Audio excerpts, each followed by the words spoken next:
स्वागत करते हैं आप सभी को हमारे YouTube channel Sunny learning point में। तो चलिए दोस्तों, आज के इस वीडियो में हम लेकर आए हैं अयोध्या सिंह उपाध्याय हरिऔध जी का जीवन परिचय, जो 2021 के लिए मोस्ट इंपोर्टेंट जीवन परिचय है क्लास 12th के छात्रों के लिए। तो क्लास 12th के छात्र इस वीडियो को अंत तक जरूर देखें और हमारे द्वारा बताए गए जीवन परिचय का नोट्स जरूर तैयार करें। तो चलिए दोस्तों, बिना देर किए हम शुरू करते हैं जीवन परिचय को। एक बात आप सभी को याद दिला दूं, यदि आप हमारे चैनल पर नए तो हमारे चैनल को सब्सक्राइब तथा बेल आइकन को दबाना ना भूलें, ताकि हमारे वीडियो का नोटिफिकेशन सबसे पहले आप तक पहुंचे। तो चलिए दोस्तों, शुरू करते हैं बिना देर किए। तो सबसे पहले आप इस नोट्स को लिखिए। उस नोट्स को हमने लिखा क्या, तो यही लिखा है कि अयोध्या सिंह उपाध्याय जी हिंदी साहित्य जगत के तीनों युगों, भारतेंद्र युग, छायावादी युग और द्विवेदी युग में रचना करने का गौरव प्राप्त है। जो हमारे अयोध्या सिंह उपाध्याय जी हैं,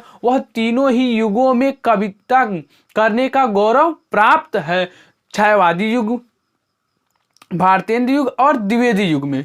तो चलिए तो अब शुरू करते हैं इनका जीवन परिचय लिखना। तो लिखिए, अयोध्या सिंह उपाध्याय जी का जन्म सन 1865 में उत्तर प्रदेश के आजमगढ़ जिले में निजामाबाद नामक स्थान पर हुआ था। जो हमारे अयोध्या सिंह उपाध्याय जी हैं, इनका जन्म 1865 में आजमगढ़ जिले के निजामाबाद नामक स्थान पर हुआ था।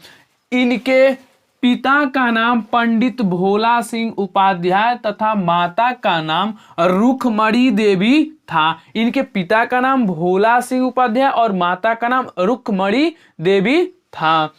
तो चलिए दोस्तों, आगे लिखिए। स्व अध्ययन से इन्होंने हिंदी, संस्कृत, फारसी और अंग्रेजी भाषा का अच्छा ज्ञान प्राप्त कर लिए। जो हमारे हरिऔध जी हैं, वह स्वयं अध्ययन से ही हिंदी, फारसी, अंग्रेजी आदि भाषाओं पर अच्छा ज्ञान प्राप्त कर लिए थे।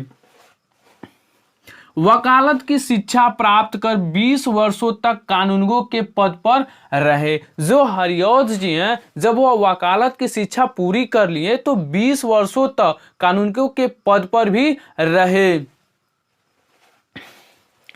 किंतु इनके जीवन का उद्देश्य अध्यापन था, इसलिए इन्होंने काशी हिंदू विश्वविद्यालय में अध्यापन कार्य किए। जो हरिऔध जी थे, वह 20 वर्षों तक तो कानूनगो के पद पर रहे ही रहे, लेकिन उनके जो जीवन का उद्देश्य था वह अध्यापन था, इसलिए वह काशी हिंदू विश्वविद्यालय में अध्यापन का कार्य किए। यहाँ से अवकाश ग्रहण करने के बाद आजमगढ़ में रहकर रचना कर्म में जुड़े रहे। जब वह काशी विश्वविद्यालय से अवकाश ग्रहण किए, बाद वह आजमगढ़ में ही रह करके रचना कर्म में जुड़े रहे। इनकी रचना प्रिय प्रवास पर इन्हें हिंदी के सर्वोत्तम पुरस्कार मंगला प्रसाद पारितोषिक से सम्मानित किया गया था।